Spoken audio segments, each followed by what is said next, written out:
मेरा नाम उर्सला जद्दी है।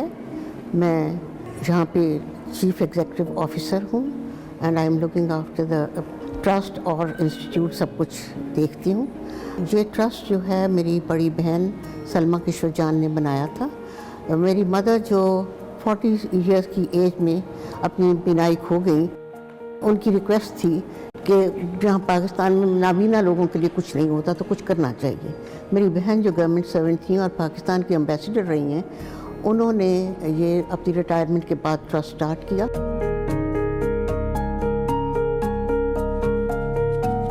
इसमें हमारा आइडिया था कि हम बाकी चीज़ों से हट के यहाँ पे ब्रेल में तालीम दें और बच्चों को कंप्यूटर सिखाएं, जो कि आज मॉडर्न ज़माने की रिक्वायरमेंट है।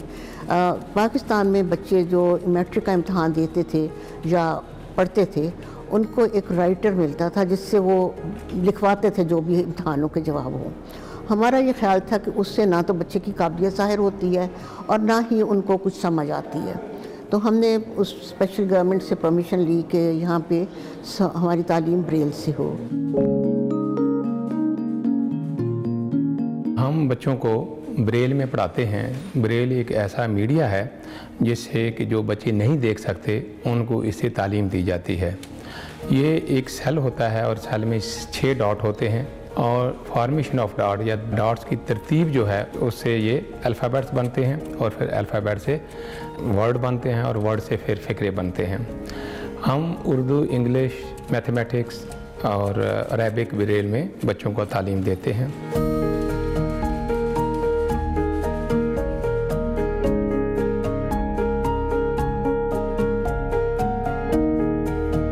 हमारा जो पहला है स्टेप वो सिक्सर है। सिक्सर एक सेल पे सिर्फ मुश्तमिल होता है और उसमें 6 टैग्स होते हैं डॉट की जगह पे। बच्चों को ये हम बताते हैं कि किस तरह टच के साथ वो इसको फील करें और ताकि वो ये समझ सकें कि इनकी फॉर्मेशन क्या है।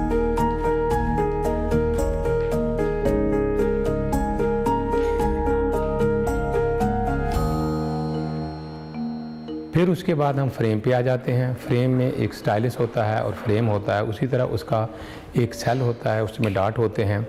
फिर उसको बताया जाता है कि किस तरीके से आपने डॉट को प्रेस करना है और उसको हम ABC और अल्फ़बेट सिखाते हैं। 1 साल के बाद जब क्लास 1 से आगे चला जाता है बच्चा, तो फिर उसको बड़ा फ्रेम दे दिया जाता है जिस पे कि छोटे छोटे को फ़िक्रे लिख सकता है।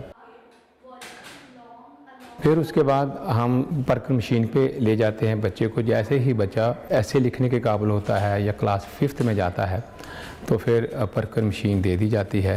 वो एक टाइपराइटर टाइप मशीन है जो कि लिख सकती है इंग्लिश, उर्दू और अरेबिक, मैथमेटिक्स में।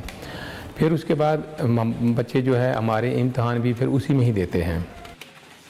परकर चूँकि मशीन है, फिर उसकी रिपेयर का भी हमारे यहाँ बंदोबस्त है। हमारी एक टीचर हैं जो कि बाहर से ट्रेनिंग उन्हें हासिल की है और वो इसको रिपेयर करती है।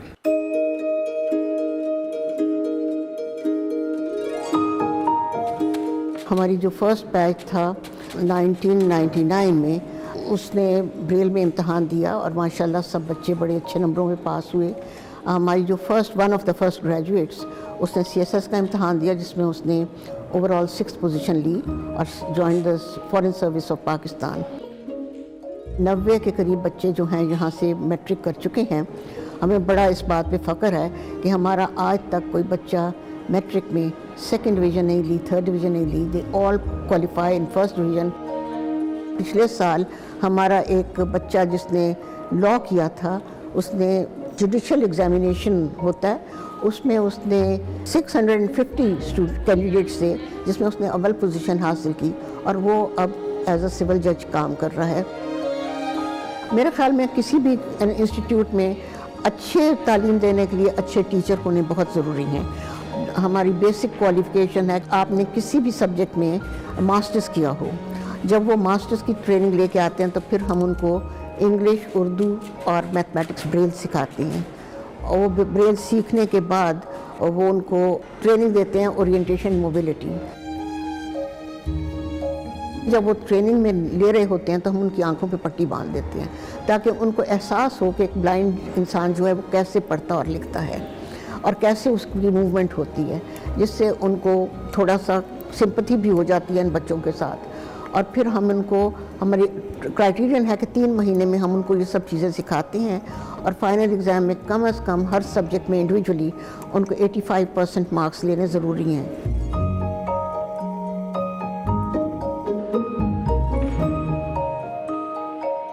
मेरा नाम फौजिया नाज है और मैं पिछले 12 साल से यहाँ पे काम कर रही हूँ।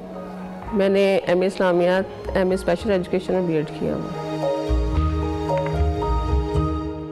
बच्चे को जब यहाँ पे एडमिशन होता है तो उनकी एक ख़ास ट्रेनिंग होती है, उसका नाम है ओरिएंटेशन एंड मोबिलिटी। ओरिएंटेशन में मेन बच्चे को अवेयरनेस दी जाती है अपने बारे में। सबसे पहले उसे अवेयरनेस देते हैं, उसको बॉडी कंसेप्ट देते हैं, उसके इर्द गिर्द की इन्वायरमेंट के बारे में उसको आगाही देते हैं।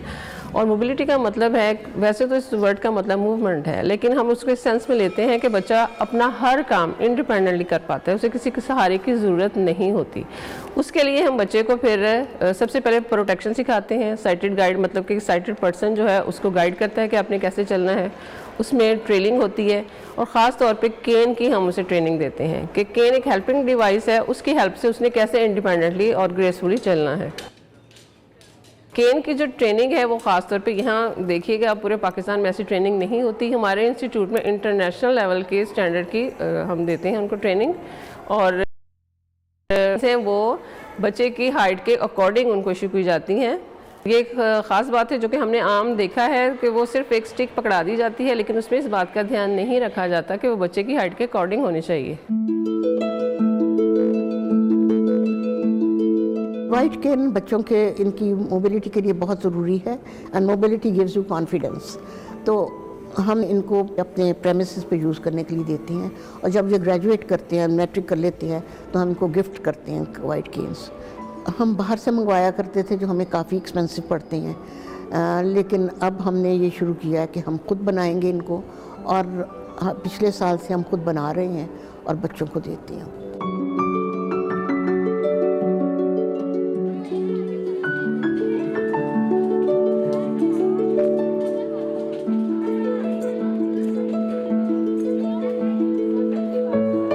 मेरा नाम मुनाहिल रुबाब है और मैं यहाँ पे 9th क्लास में पढ़ती हूँ। मैं पहले साइटेड स्कूल में पढ़ती थी और वहाँ पे मैं टीचर्स की हेल्प से पढ़ती थी, बट वहाँ के टीचर्स को इतनी अवेयरनेस नहीं थी कि ब्लाइंड बच्चों को कैसे पढ़ाया जाता है, उन्हें कैसे फैसिलिटेट किया जाता है।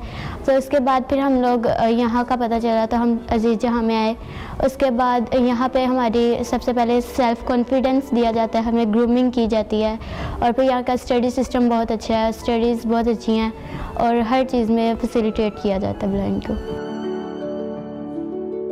बच्चा जब ब्लाइंड होता है तो उसके माँ बाप डिप्रेशन में चले जाते हैं। वो समझते हैं कि बच्चा कुछ नहीं कर सकता, ये किसी काबिल नहीं है।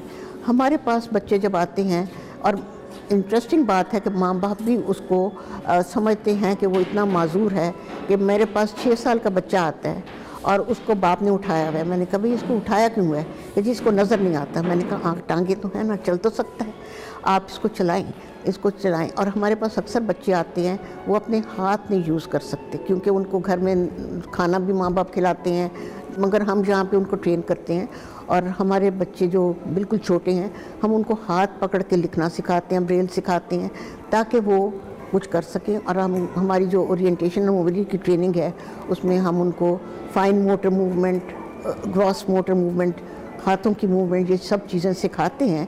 बहुत ज़रूरी है कि हम उनमें सेल्फ़ कॉन्फिडेंस बिल्ड करें।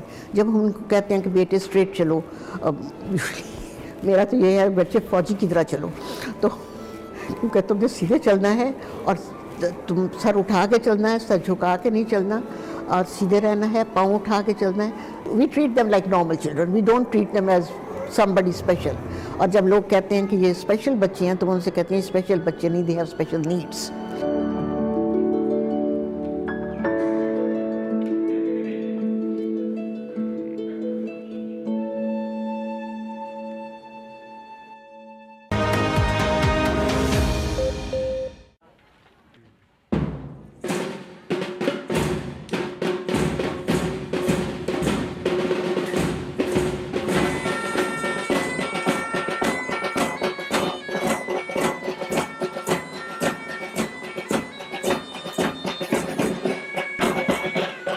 बाज़ जगह पे तो जनरली कॉन्सेप्ट ये है कि जो बच्चे म्यूज़िक में अच्छे होते हैं वो मैथमेटिक्स में अच्छे होते हैं। और मेरे ख्याल में one of the middle eastern country वो म्यूज़िक पढ़ाते ही बच्चों को मैथमेटिक्स विद म्यूज़िक है। तो हमने सोचा कि हम इन बच्चों को भी म्यूज़िक सिखाएंगे, और इसलिए हमने यहाँ पे एक तो बैंड रखा जो कि हमारा बड़ी प्राइड है, और उसके अलावा हमने इनको म्यूज़िक की क्लासेस इसलिए करते हैं कि वो बहुत कुछ बच्चे हैं उनकी वॉइसेस भी बहुत अच्छी हैं, वो सिंगिंग भी बहुत अच्छा करते हैं, तो उनको अपने आप को एक्सप्रेस करने का मौका मिलता है। बच्चे जब अपने आप को एक्सप्रेस करते हैं तो वही बात सेल्फ कॉन्फिडेंस बिल्ड करने में ये चीज़ें हेल्प करती हैं।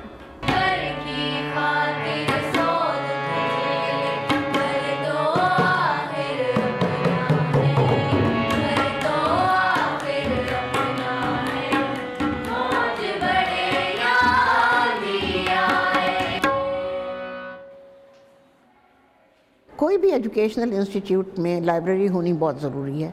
जो टेक्स्ट बुक्स हैं वो आपको इतना नॉलेज नहीं देती।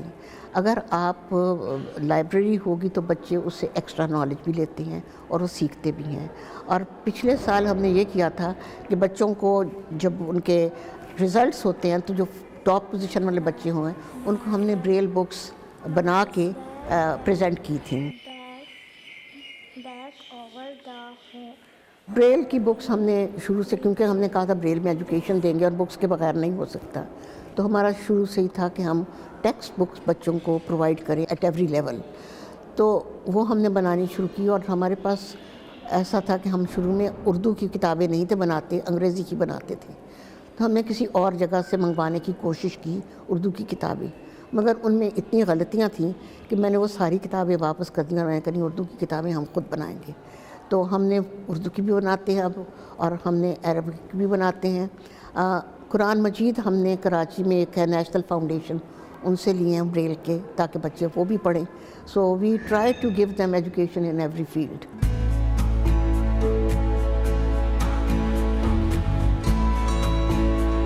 हमारे पास इस वक्त 2 एम्बॉसर हैं, एक जो पेज 300 पेज पर आवर निकालता है, और उससे जो लेटेस्ट है हमारे पास वो है 900 पेज पर आवर निकालता है। उसके बाद हमारे पास एक फ़ोटो कापियर कहते हैं, उसका प्रिंसिपल थर्मोफॉर्म है, जिसमें से कि ऐसी ब्रेल बनाई जाती है जो कि परमानेंट रहती है।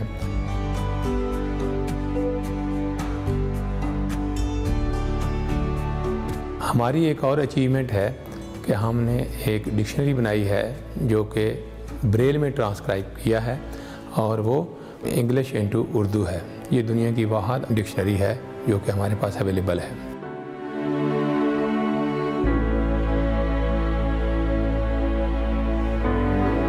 मॉडल रूम में हमने बहुत सी चीज़ें रखी हुई हैं, और उसमें ये है कि हमें जितनी भी चीज़ें हम इनको एनिमल्स की सूरत में दिखा सकते हैं वो दिखाएं। और हमने वो पूरा वो कमरा इसलिए बनाया हुआ है जिसमें बच्चे हाथ लगा के जो भी एनिमल हमें मिलती हैं उनको दिखाते हैं। इसी तरह इनके मॉडल्स हम बनाते हैं, टीचर्स हेल्प करते हैं। Of course their life under the sea आपने देखी होगी, इस तरह की चीज़ें हम बनाते हैं।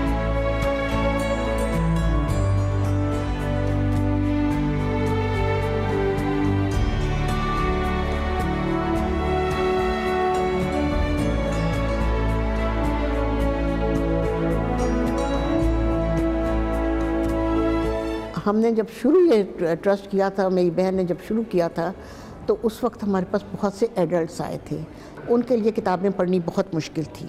तो हमने FA BA की रिकॉर्डिंग की थी, किताबें मैट्रिक की भी की थी, और जो एडल्ट्स थे उनको वो दी थी कि अगर आपने राइटर के साथ इम्तहान देना है तो सुन के आप सीख लें, और उसके बाद आप राइटर के साथ इम्तहान दें।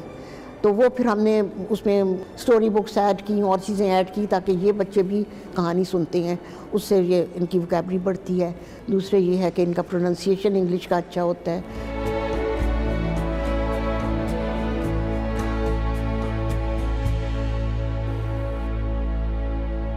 मेरा नाम मुगीस है, मुगीस अहमद, और मैं क्लास 10th में पढ़ता हूँ। एक छोटे से इंसिडेंट की वजह से मैं जब 10 साल का था तो एक टीचर ने जो है वो मेरे जो हेड पे है वो हिट किया था बुक्स के साथ। तो आफ्टर डैट मैं जो हूँ वो ब्लाइंडनेस का, मेरे रेटिना डिटैचमेंट हो गया, मैं ब्लाइंडनेस का शिकार हो गया।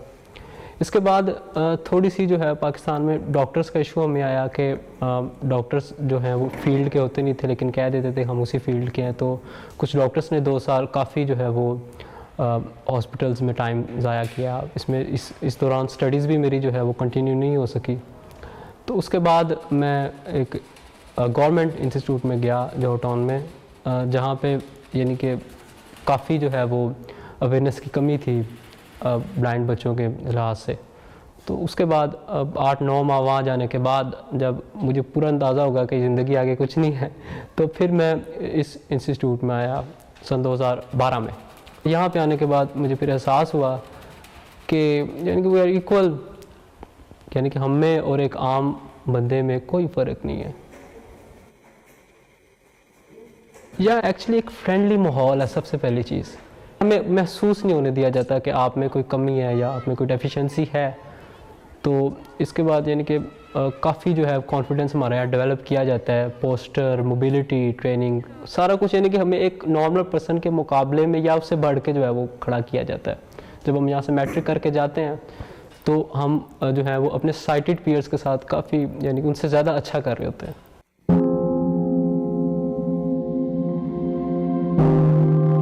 हमारे पास कोई ट्यूशन फीस नहीं है। We don't charge any tuition fee. We provide all the braille material, computer वगैरह सब कुछ यूज़ जो है। पर्किन मशीन जो कि हमारे स्टूडेंट अफोर्ड नहीं कर सकते क्योंकि एक मशीन 1 लाख से ऊपर आती है। हम सबको वो आफ्टर क्लास 5 वो सब यूज़ करते हैं। बाकी जितना भी मटेरियल है, बुक्स वगैरह, हम उनको फ्री देते हैं। उनसे हम सिर्फ ट्रांसपोर्ट के चार्जेस लेते हैं और वो भी मिनिमल। वो इस तरह लेते हैं कि हम पेरेंट्स से पूछते हैं कि जी आप महीने में कितने पैसे अफोर्ड कर सकते हैं। कोई हमें 100 रुपया देता है और आता है वो शालीमार गार्डन से, कोई हमें 200 देता है और आता है वो रायविंड से। तो what ever they come from, हम उनसे मिनिमम पैसे लेते हैं। मैंने देखा है कि अगर आप कहते हैं कि आपका बच्चा बिल्कुल फ्री होगा तो पेरेंट्स समझते हैं कि चलो सुबह जाएगा आ जाएगा, हमारी कोई रिस्पॉन्सिबिलिटी नहीं है। विच वी वांट कि पेरेंट्स को ये फीलिंग हो कि हमारी रिस्पॉन्सिबिलिटी है।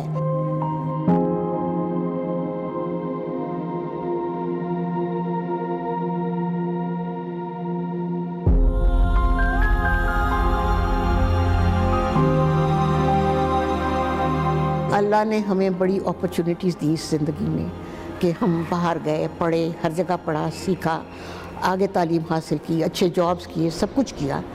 तो अगर उसमें हम कुछ हिस्सा उन लोगों के लिए डाल दें जिनको ये फैसिलिटीज़ नहीं मिलती, तो इसमें कोई गलती बात नहीं है।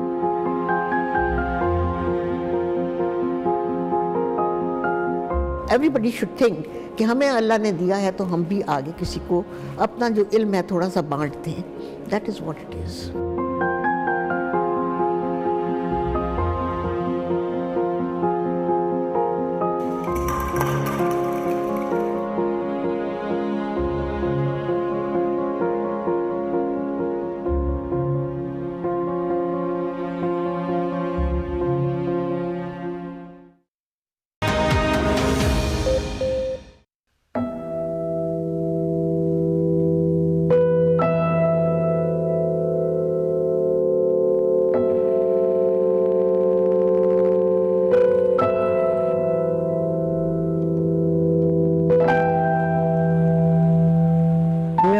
खाने में नेक मोहम्मद शहीद का छोटा भाई हो।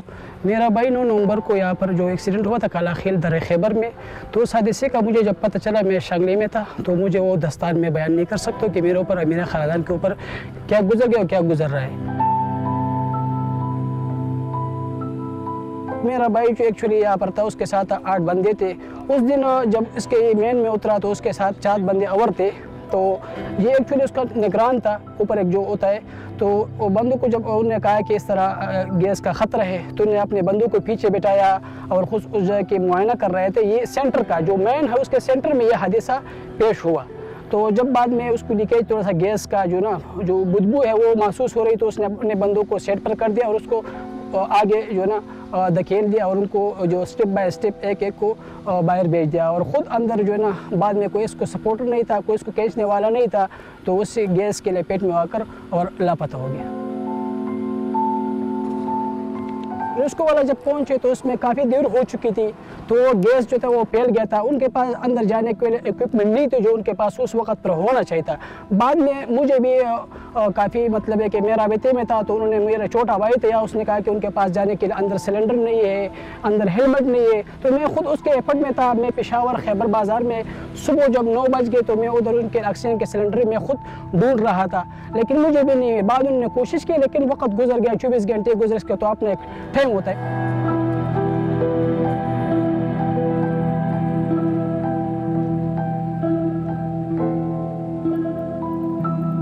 मेरा नाम सरजमीन अफ़गानी है। मैं पाकिस्तान माइंस वर्कर फेडरेशन में बहैसियत जनरल सेक्रेटरी फ़रज़ अंजाम देता हूँ।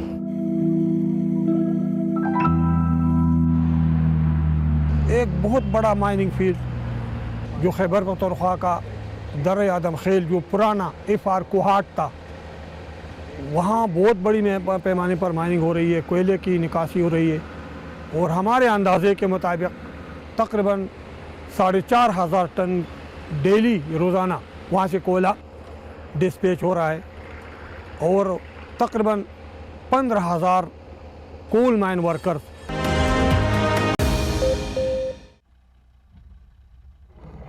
दरादम खेल में जब से माइनिंग शुरू हुई थी उस वक़्त हालात कशीदा थे, गवर्नमेंट के लिए मुश्किलात थी, माइनिंग डिपार्टमेंट के लिए वो विज़िट नहीं कर सकते थे, लिहाजा एक ना तजुर्बाकार लेबर के ज़रिए काम शुरू की गई। कोई नक्शा, कोई इंजीनियर, कोई सर्वेयर को इस्तेमाल नहीं किया गया।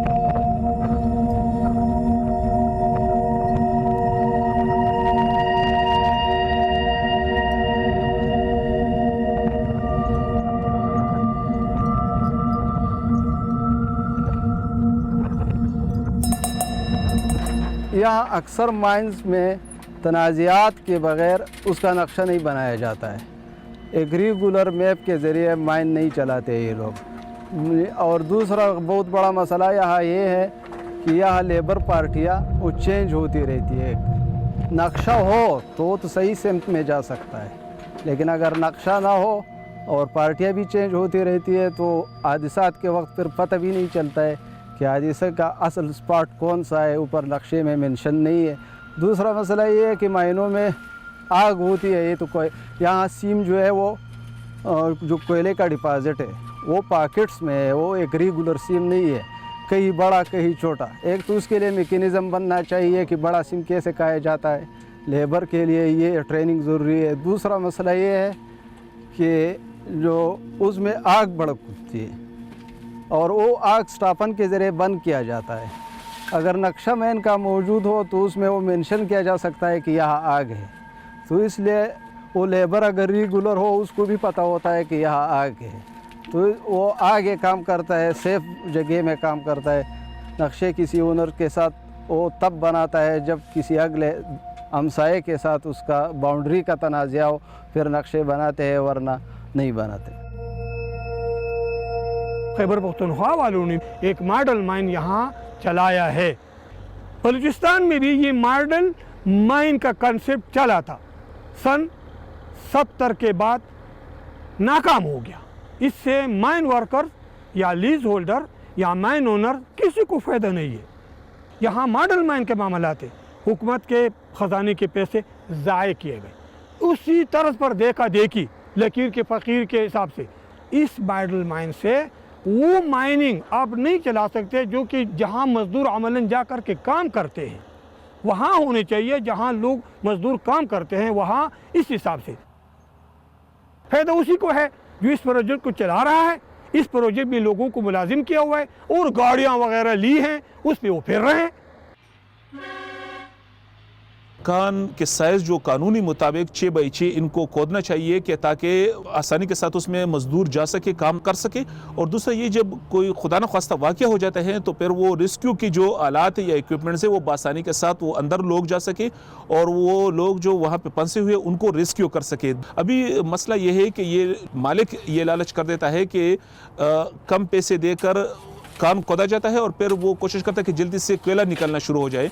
फिर दूसरा ठेकेदार ये लालच कर देता है कि वो कम पैसे मजदूर को देकर उसके साइज़ को कम कर देता है। मजदूर ये लालच कर देता है कि बड़े कान के बजाय जो है वो छोटे साइज़ के कान बना के अपना टाइम बचत करके और कम वक्त में जो है वो ज़्यादा काम उसका सिला मिल सके।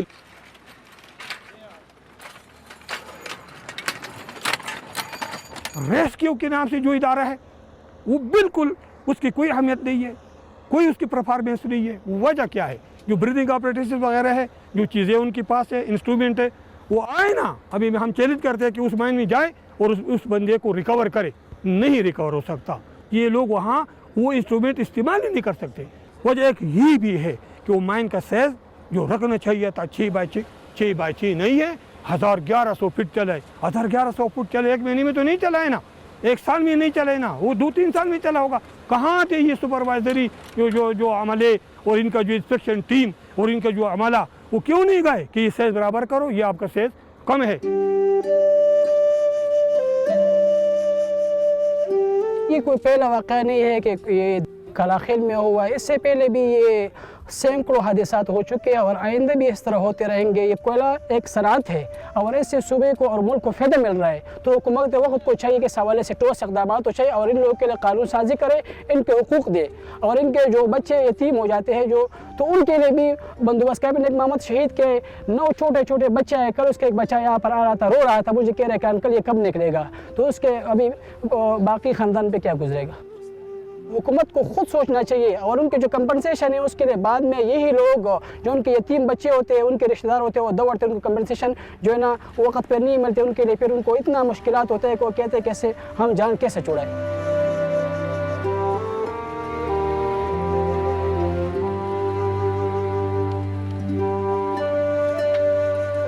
वर्कर वेलफेयर बोर्ड और लेबर वेलफेयर बोर्ड हमारा बच्चों को स्कॉलरशिप दे, हमारा बच्चों को जेस ग्रांट दे, हमारा डेट ग्रांट, बहुत सारे केस जो है ना डेट ग्रांट का वर्कर वेलफेयर बोर्ड में पड़ा हुआ है 2010 से। वर्कर वेलफेयर बोर्ड में हमारा कोई नुमाइंदा नहीं है।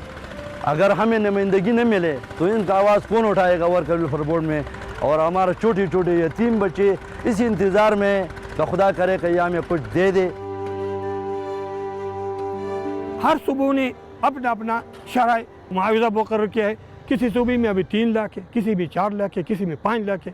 सुप्रीम कोर्ट ऑफ पाकिस्तान ने ये जो पेशावराना अमराज है फेफड़ों वगैरह का, या जो माइन वर्कर का या आम वर्कर का डेटा है, इसके हवाले से या फिर मुआवजे के हवाले से एक बड़ा जामिया फैसला दिया है 3 अप्रैल 2018। जो मुआवजा मर्ग जिसको आप कहेंगे डेथ कंपेंसेशन, वो तमाम सूबों में यूनिफॉर्म करे, यानी 5 लाख रुपए करे। लेकिन अब भी ये खैबर पख्तूनख्वा का हुकूमत जो है ना वो 3 लाख दे रहे हैं और हमने इनको 3 दफ़ा ये याद दहानी कर रही है कि सुप्रीम कोर्ट ऑफ पाकिस्तान का फैसला है ये, और आप इस पर अमल करें। ये कम अज़ कम 5 लाख रुपए होने चाहिए। अभी भी हर सूबे का अपना अपना है। उन्होंने सुप्रीम कोर्ट ऑफ पाकिस्तान के फैसले की मुसलसल वो खिलाफ वर्जी की है और कर भी रहे हैं। हम कहते हैं कि यार इंसाफ करो। तारीख इंसाफ से ये इल्तिमास है, ये अपील है कि इंसाफ के मनारे पर आप आए हैं तो इंसाफ करो। आपकी सूबे में तो पहले भी 6 साल वो कबल हुकूमत रही।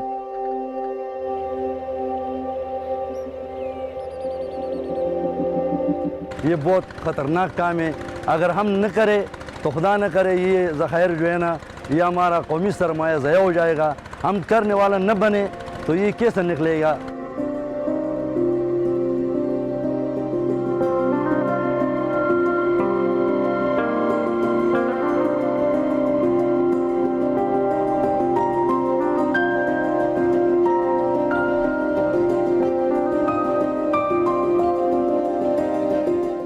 तो 84 परमानेंट डिसेबल्ड वर्कर और 64 बंदे मर भी चुके हैं।